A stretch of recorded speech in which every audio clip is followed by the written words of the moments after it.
Welcome to online class. Hope you are well by the grace of Almighty. This is Dipankar Datta, lecturer, Department of English, Ananda Mohan College, Mymensingh. This class is for the students of HSC first year. Today we are going to discuss on English first paper, and today's lesson is Unit 1, Lesson 1, The Unforgettable History. Here, unforgettable means that cannot be forgettable or memorable. So, the title represents the memorable history. Dear learners, can you recognize the picture? Yes, this is the memorable speech of 7th March delivered by the father of our nation, Bangabandhu Sheikh Mujibur Rahman. Bangabandhu gave this speech at Ramna Racecourse Maidan, which we call it Sohrawardi Uddan now. The duration of the speech was 40 minutes and it is honored one of the famous speeches in the world. This speech is divided into two parts. The first part of the speech describes the oppression by the Pakistani rulers, and the second part of the speech describes the directives to stand against the oppression of West Pakistan. In this speech, Bangabandhu inspired the whole nation to stand against the oppression and sacrifice their lives to become independent.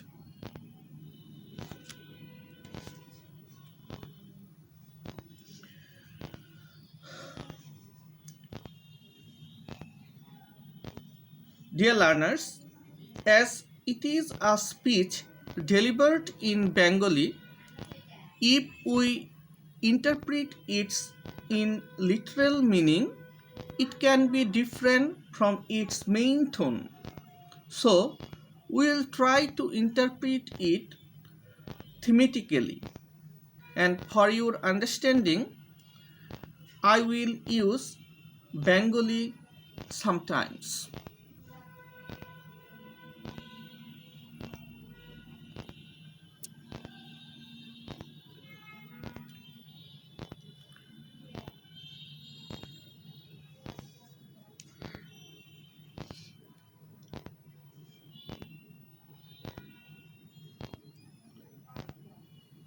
You know, to read a story or speech or a poem, you confront the new words.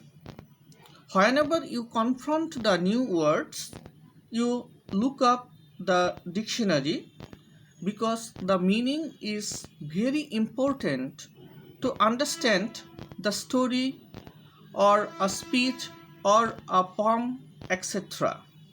So, you have to look upon the dictionary to understand the meaning that helps you to understand the whole story and enrich in your vocabs.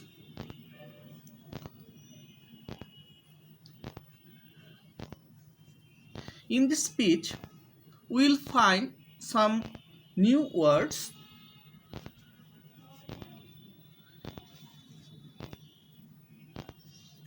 These are overflowing.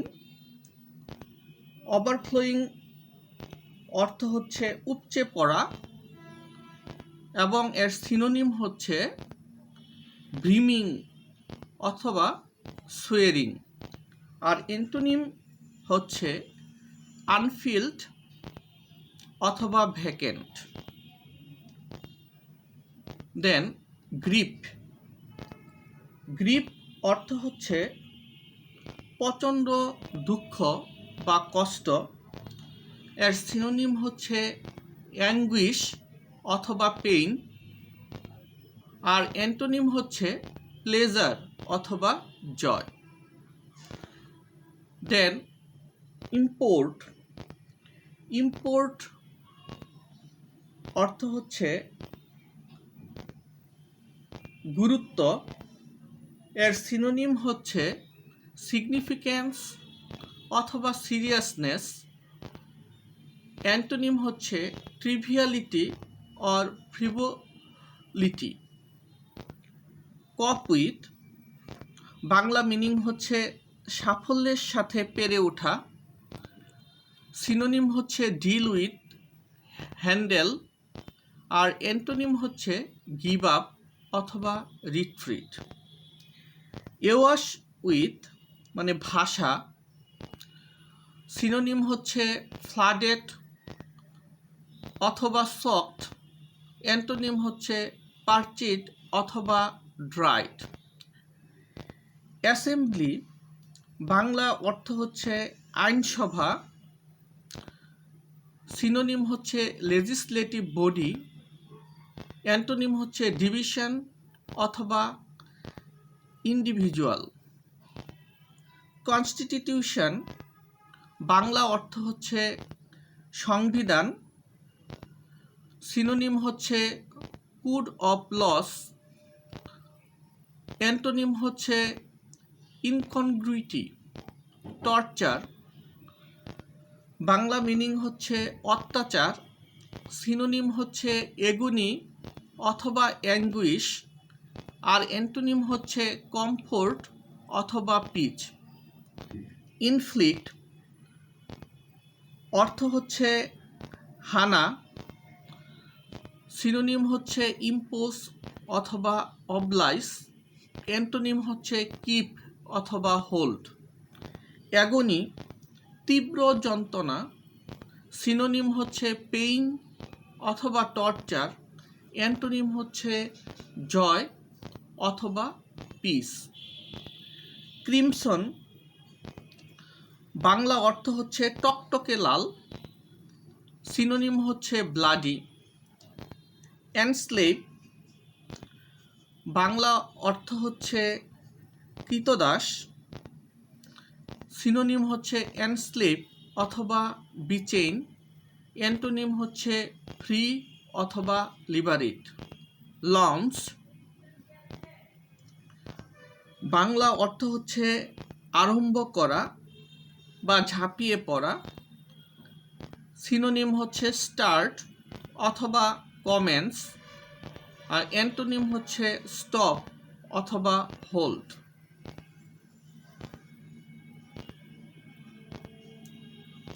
Then assume দখল করা। Synonym হচ্ছে receive. Antonym হচ্ছে reject. Rain শাসনভার। Synonym হচ্ছে রেস্ট্রেইন্ট। Antonym হচ্ছে release. Restore ফিরিয়ে আনা। Synonym হচ্ছে recover অথবা রিনিউ। অ্যান্টোনিম হচ্ছে ডিমোলিশ অথবা রিপিল। এরপর ক্যারি আউট। ক্যারি আউট অর্থ হচ্ছে চালিয়ে যাওয়া। সিনোনিম হচ্ছে এক্সিকিউট অথবা অ্যাকমপ্লিশ। আর অ্যান্টোনিম হচ্ছে লিভ অথবা fail.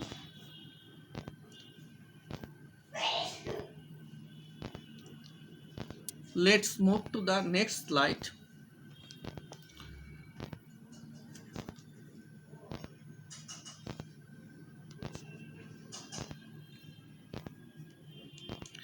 This is the speech of 7th March.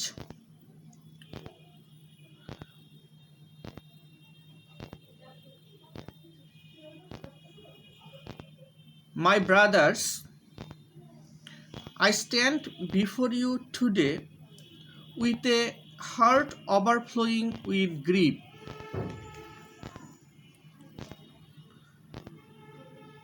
In this sentence, we will find two new words, overflowing and grief. তাহলে ওভারফ্লোয়িং অর্থ আমরা জেনেছি যে উপচে পড়া, আর গ্রিপ অর্থ হচ্ছে প্রচণ্ড দুঃখ বা কষ্ট। তাহলে এই বক্তৃতায় বঙ্গবন্ধু এভাবে বলছেন যে, ভাইয়েরা আমার, আজ বড় দুঃখ ভরাক্রান্ত মন নিয়ে আমি আপনাদের সামনে হাজির হয়েছি। I stand before you today with a heart overflowing with grief. মানে I stand, আমি দাঁড়িয়েছি, before you today, আপনাদের সম্মুখে, with a heart overflowing with grief, প্রচণ্ড দুঃখ ভরাক্রান্ত হৃদয় নিয়ে বা মন নিয়ে।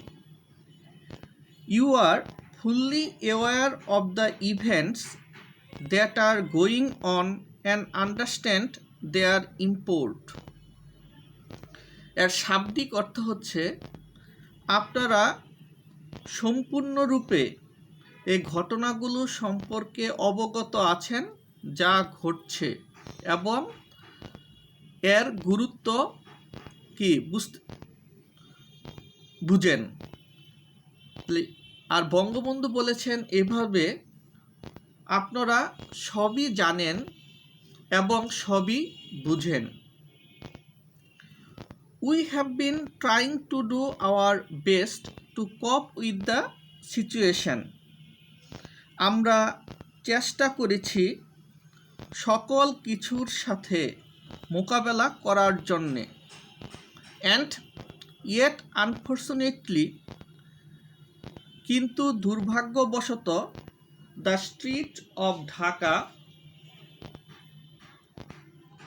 Chittagong, Khulna, Rajshahi, Rangpur are awash with the blood of our brothers.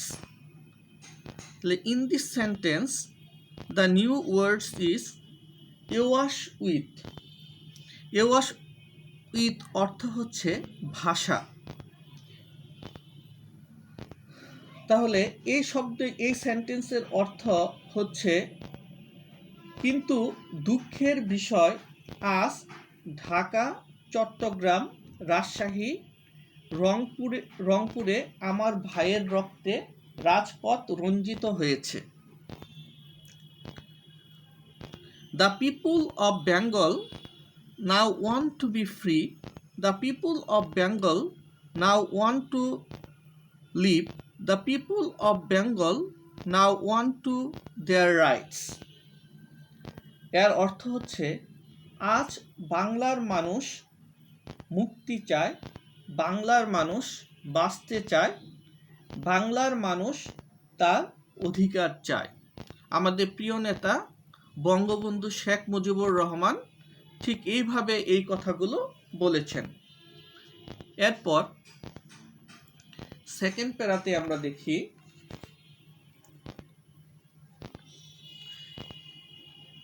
তিনি বলেছেন, what have we done that was wrong. অর্থাৎ এর শাব্দিক মিনিং হচ্ছে যে, আমাদের সাথে যা করা হয়েছে সেগুলো ভুল। আর বঙ্গবন্ধু বলেছেন, কি অন্যায় করেছিলাম। After the election, the people of Bangladesh voted as one for me, for the Awami League. শাব্দিক অর্থ দাঁড়ায় যে, আফটার দ্য ইলেকশন, নির্বাচনের পর, দ্য পিপুল অফ বাংলাদেশ, বাংলাদেশের জনগণ আমাকে এবং আওয়ামী লীগকে ভোট দিয়েছিল। কিন্তু বঙ্গবন্ধু বলেছেন এভাবে যে, নির্বাচনের পর বাংলাদেশের মানুষ সম্পূর্ণভাবে আমাকে ও আওয়ামী লীগকে vote then. We were to sit in the National Assembly, draft a constitution for ourselves there, and build our country. The people of this land would thereby get economic, political, and cultural freedom. তাহলে এই সেন্টেন্সে আমরা লক্ষ্য করি, যদি স্ট্রাকচারটার দিকে তাকাই তাহলে পাবো যে ভি ভার্বের পর পার্টিসিপল বসেছে, টু সিট, এই ইনফিনিটিভ বসেছে। তাহলে এর অর্থ দাঁড়াবে ফিউচারের কোনো মিনিং, যেমন we were to sit in the national assembly, draft a constitution for ourselves there and build our country. এই সেন্টেন্সটার অর্থ এরকম যে আমরা ন্যাশনাল অ্যাসেম্বলিতে বসব, আমরা সেখানে শাসনতন্ত্র তৈরি করব এবং এদেশকে আমরা গড়ে তুলব। তাহলে অর্থগুলোর দিকে যদি আমরা তাকাই তাহলে দেখব যে সেন্টেন্সটার অর্থ টোটালি ফিউচার টেন্সকে কি করেছে, মিন করেছে। Next, the people of this land would thereby get economic, political and cultural freedom. মানে এদেশের মানুষ অর্থনীতি, রাজনীতি এবং সাংস্কৃতিক মুক্তি পাবে। But it is with regret that I have to report to you today that we have passed through 23 tragic years. Bengal's history of those years is full of stories of torture inflicted on our people, of bloodshed by them repeatedly. তাহলে এই সেন্টেন্সটার অর্থ হচ্ছে যে it is regret, it is with regret. এখানে regret শব্দের অর্থ হচ্ছে অনুতাপ বা দুঃখ। তাহলে কিন্তু দুঃখের বিষয়, আজ দুঃখের সাথে বলতে হয় 23 বছরের করুণ ইতিহাস বাংলার অত্যাচারের এবং বাংলার মানুষের রক্তের ইতিহাস। 23 years of a history of men and women in agony. তাহলে এখানে এগোনি অর্থ হচ্ছে যন্ত্রণা। তাহলে এই সেন্টেন্সটার অর্থ দাঁড়াচ্ছে এরকম যে 23 বছরের ইতিহাস মুমূর্ষ নরনারীর আর্তনাদের ইতিহাস। বঙ্গবন্ধু এভাবেই তিনি তার ভাষণে উল্লেখ করেছিলেন।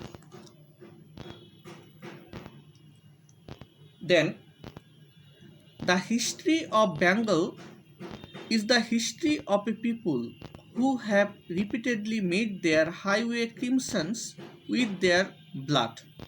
এখানে ক্রিমসন, ক্রিমসন অর্থ হচ্ছে গাঢ় লাল বা টকটকে লাল। বাংলার ইতিহাস এদেশের মানুষের রক্ত দিয়ে রাজপথ রঞ্জিত করার ইতিহাস। We shed blood in 1952, even though we were the victors in the elections of 1954. We could not form a government then. 1952 সালে আমরা রক্ত দিয়েছি। 1954 সালে নির্বাচনে জয়লাভ করেও আমরা গদিতে বসতে পারিনি। In 1958, Ayub Khan declared martial law to enslave us for the next 10 years. 1958 সালে আইয়ুব খান মার্শাল ল জারি করে 10 বছর আমাদেরকে গোলাম করে রেখেছিল।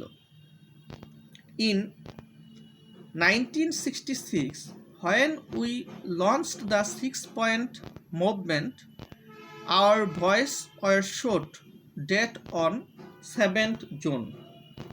তাহলে এখানে নতুন শব্দ হচ্ছে বা নতুন নিউ ওয়ার্ডস হচ্ছে লঞ্চ, এবং লঞ্চ অর্থ হচ্ছে আরম্ভ করা বা ঝাঁপিয়ে পড়া। তাহলে শব্দটি এরকম দাঁড়ায়, মানে এই সেন্টেন্সটার অর্থ এরকম দাঁড়ায় যে 1969 সালে আইয়ুব খানের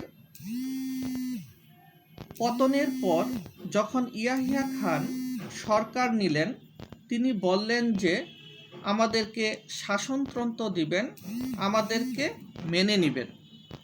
অর্থাৎ when after the movement of 1969 Ayub Khan fell from the power and Ayub Khan assumed the reign of the government, he declared that he would give us a constitution and restore democracy. তাহলে এই সেন্টেন্সে assume অর্থ হচ্ছে দখল করা আর restore অর্থ হচ্ছে ফিরিয়ে আনা।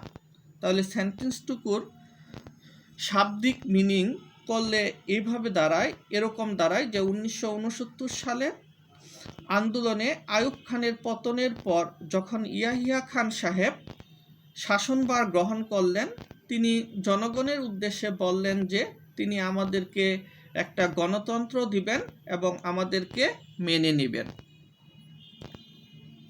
A lot has happened since and elections have taken place. তারপর অনেক ইতিহাস হয়ে গেল এবং নির্বাচন হলো।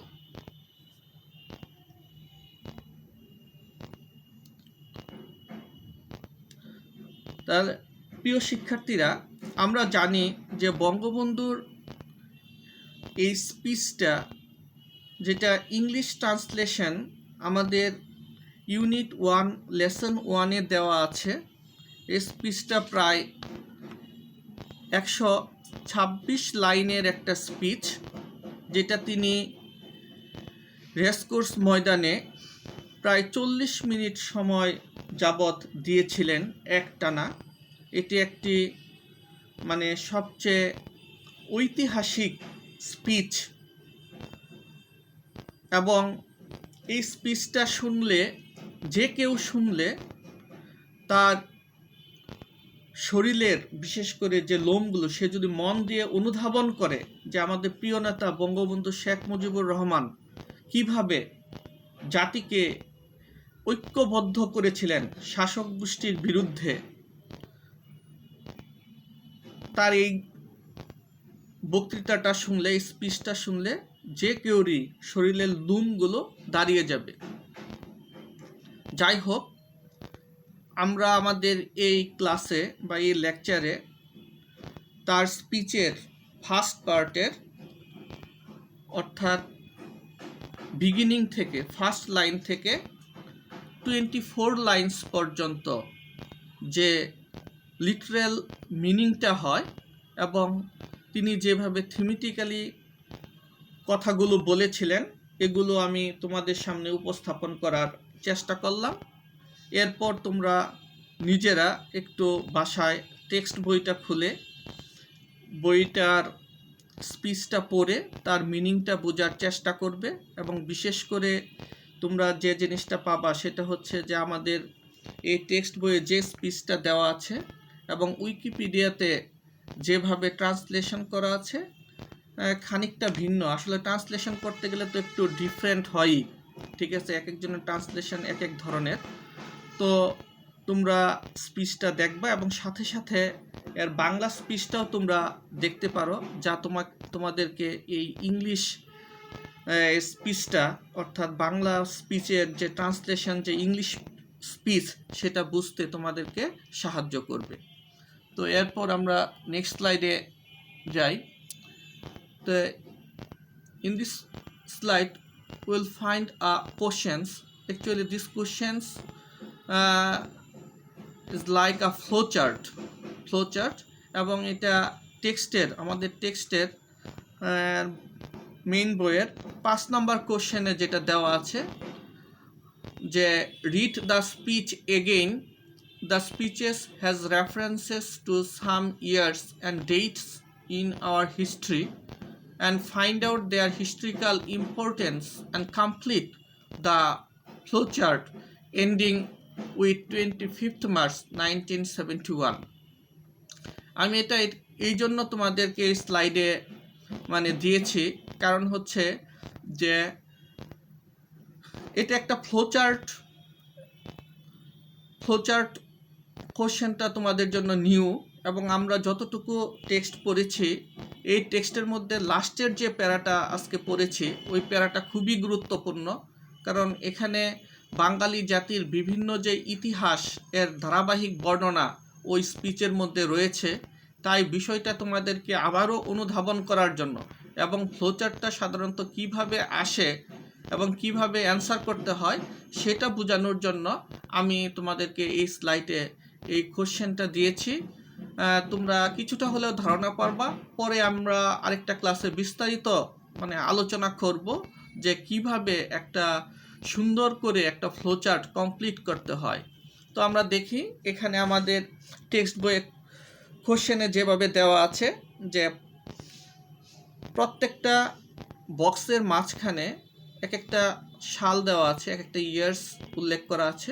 যেমন আমরা ফার্স্ট বক্সটা যদি দেখি এখানে লেখা আছে 1958, নেক্সট বক্সে লেখা আছে 1966, তারপরে লেখা আছে 23rd February 1969, এরপরে লেখা আছে 7th December 1970 এবং এরপর লেখা আছে 25th March 1971।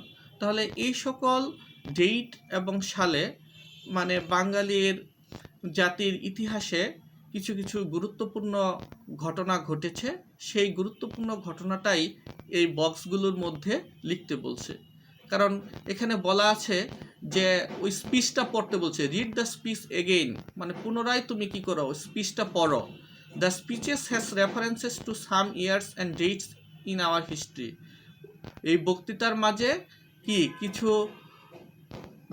মানে বছর এবং তারিখের উল্লেখ করা আছে যেটা আমাদের কি ইতিহাস, and find out their historical importance.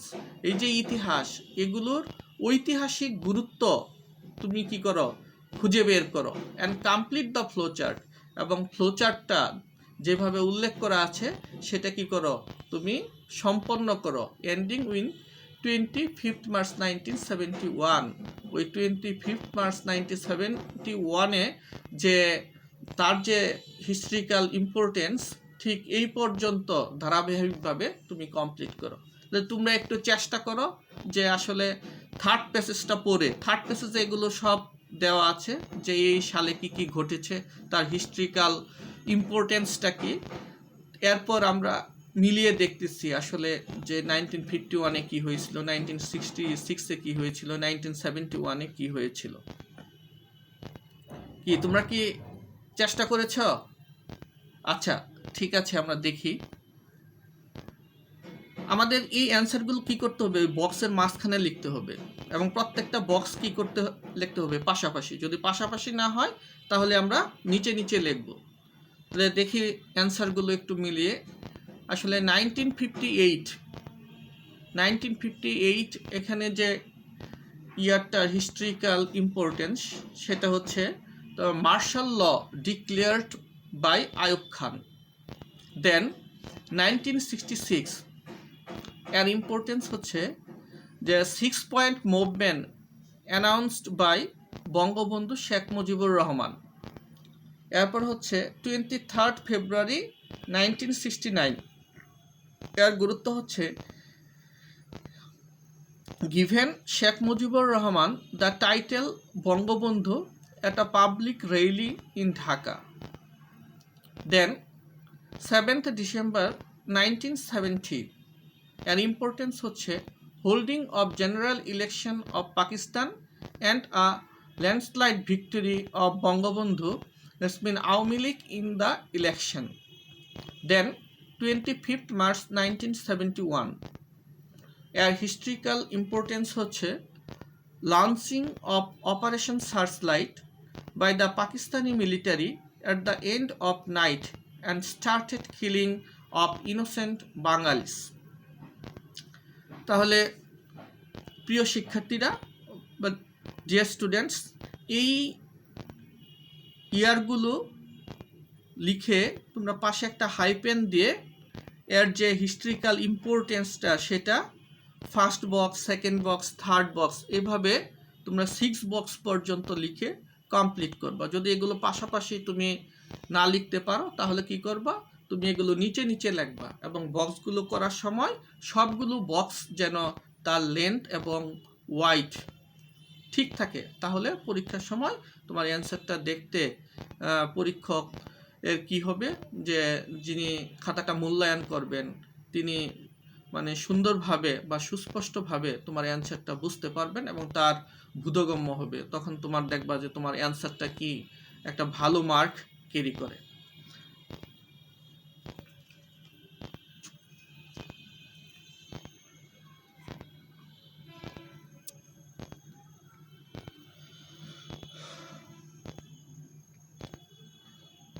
Dear learners, we know your progress of studies have been hampered due to the aggression of global pandemic. Though its vulnerability was reduced in the last few days, it is spreading again in recent times. So, we have to be careful about yourself and your family members in winter. For this, we have to use mask, maintain social distance, and take nutritious food. Thanks to all.